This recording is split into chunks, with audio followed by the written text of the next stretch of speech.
And hello, everyone, and welcome back to Cyrus Webb Presents here on Amazon Live. We welcome our friends joining us on the Amazon Live platform. If you guys are new to us here on Amazon, welcome. Make sure you guys do hit that follow button. You'll see it either here in this corner or down below. You will also see the book of the guest we're talking with today. We're excited to be on day 2 of our series with author Theresa Merritt-Watson. She's the author of this book you guys see here, Black Tech. You can see the subtitle is Yesterday, Today, and because this is Personal History Awareness Month. So we want to do a quick welcome to you guys over on the Amazon side. I appreciate you all being with us. You can be able to get Miss Merritt-Watson's book right here on Amazon. We also are simulcasting though on Facebook, LinkedIn, YouTube, X, and on Instagram. So we do welcome you all over on those platforms as well. If you all have any questions or comments for Ms. Merritt-Watson, feel free to be able to put those in the comment section for us. Also, of course, we will be reminding you about the continuation of this series too. Today, we're covering 2 more of the inventors that Ms. Merritt-Watson gives us in Black Tech, and we're going to talk to her about the importance of what they've been able to contribute for all of us today. Ms. Merritt-Watson, thank you again for the time. Really appreciate it. Thank you so much for having me. I'm excited to be here. Well, look, this is exciting, I think, for all of us, because I think, for one thing, to talk about the contributions of individuals of color when it comes to not only, of course, the world that we live in today, but I think, too, for people who are just discovering the book, Ms. Merritt-Watson, it allows them to know history that they didn't know about. What has that been like for you? Because you seem to really be an educator at heart. What has it been like for you to open people's eyes to the people who created the things that we use every day? Well, it's been quite interesting. And the 2 characters that we are talking about today, a lot of people have never really heard of George Carruthers and what he have done. And he seemed to be a really, really in-depth young Black man. Of course, now he's deceased, but he had a profound impact on our space program. Our space program, it doesn't exist as we know it, as we have known it in the past, but from the ultraviolet light, the ultraviolet camera, to the spectrogram that you need for when you go to space. So he has been one that introduced these things, to these items to our space program. And in this space program, you see other people that have participated, but to be one of the researchers, to be one of the people that where they use the merchandise, the items that in such a comprehensive program, I'm always fascinated by what he has done and what he's continued to do. And I'm always fascinated by the idea of some child picking this up and saying, let me look into it, because it seemed like it was an off-limit program for us for a while. Mm, love that. And I want to say for those, I'm so glad you brought that up, Ms. Merritt-Watson. I want to say for those who are just being introduced, because I see a question over about Black Tech. So for those who are just being introduced to the book, we're able to get 2 things. One, we're able to get through the eyes of a child the idea of their thoughts about the inventions that we actually use today, but also giving credit to who was able to do it. So as you heard Ms. Merritt-Watson mention, there's George Robert Carruthers. That's one of the individuals we're talking about today. And before we see them, we hear the child being able to say, when I grow up, I want to be an astronaut. I will take pictures of the moon from space with George Carruthers' invention. And so we're able to see there, of course, you can see the space shuttle there as well. And then we have information about George Robert Carruthers here. And I love the fact that what you've done in this book is not only tell us when the person was born, Ms. Merritt-Watson, also, of course, when they died, and he has died recently, 2020, which I did not know that. Talk to us about that. What it's been like for you to kind of get to know these individuals as you were writing the book. Well, actually, some of them you relate to a little more than others, but Mm-hmm. his invention was so profound to me because I knew just a little bit, but when you do a deep dive into what he have done, you just become overwhelmed. But the importance of knowing where people come from, what they've done. People that are reading my book, some people have said, "Oh, that's where I grew up," and so they identify with that as well. So I'm always pleased to be able to put together information so someone else in that particular area can relate to it, and somebody that looks at the stars now have hope for it.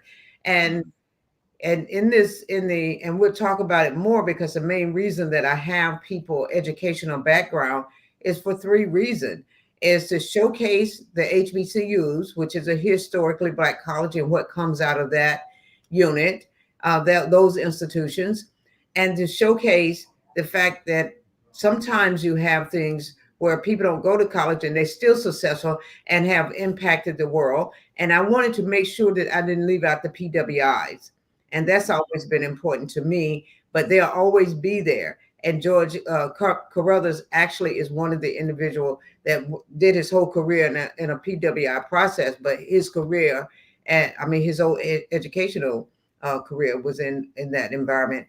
But his career was very rewarding. His educational career, so you can have success in all of them. Love that. I want to say hello to the right DNA who's joining us over on the Instagram side. The let's see, the Uncle Dandy, I think it is, joining us also on IG. Hello to you. For those who are just joining us, welcome. You're watching Cyrus Webb Presents. We're here on Amazon Live, but we are simulcasting this. I see you guys over on YouTube as well. But we're on Facebook, YouTube, LinkedIn, X, as well as on Instagram for you guys. If you have any questions or comments, hello to you, man. Welcome to be able to see you over on the IG side as well. If you have any questions for Miss Merritt-Watson, feel free to put those in the chat. She's the author of this book, Black Tech. You guys can see here. The subtitle is Yesterday, Today, and Tomorrow. We're talking with her about two of the inventors she's profiling. We just talked about George Robert Crothers there and his contribution with the ultraviolet camera. The next individual we're going to talk about is Alice Parker, Miss Merritt-Watson. And this is interesting. In 1919, her invention helped modernize the HVAC industry and central heating systems. This is a big one, uh, especially for us in the South. We know all about gas furnaces. So, talk to us about Alice Parker and what stood out to you about her. Well, Alice Parker, to be able to invent that in the time frame in which she did, I wanted to show that. And there's a few other I wanted to show their age. They were so young at when they invented these things. Now, Mm, Alice Parker to me um, is very refreshing, because she went to Howard University, graduated from Howard University, which is an HBCU, historically black colleges and university. Um, but she died at age 25. mm, She had had several patents by the time she was 25. wow. And she created this gas furnace before her death. She's from New Jersey, even though my pictures show Chicago. Mm, I wanted to and some of the places that really utilize her gas furnace was those northern states, which really needed those gas furnace. and and so her research, for her to be able to do this, that she was thinking and processing and invoking her passion and her purpose here. And so at a very young age. mm. So that's We have one of the things that intrigued me a lot about her. And this also showcased the fact that she went to a HBCU, and the HBCU, in my reading about Alice, they nurtured her passion. mm, They nurtured what she loved. yeah. We have a question, Miss Merritt Watson, on Instagram from the right DNA. They want to know, how did she die? It actually does not say. You can research, and I researched it trying to find out how she died, but it Mm, didn't say. And wow. so, Mm.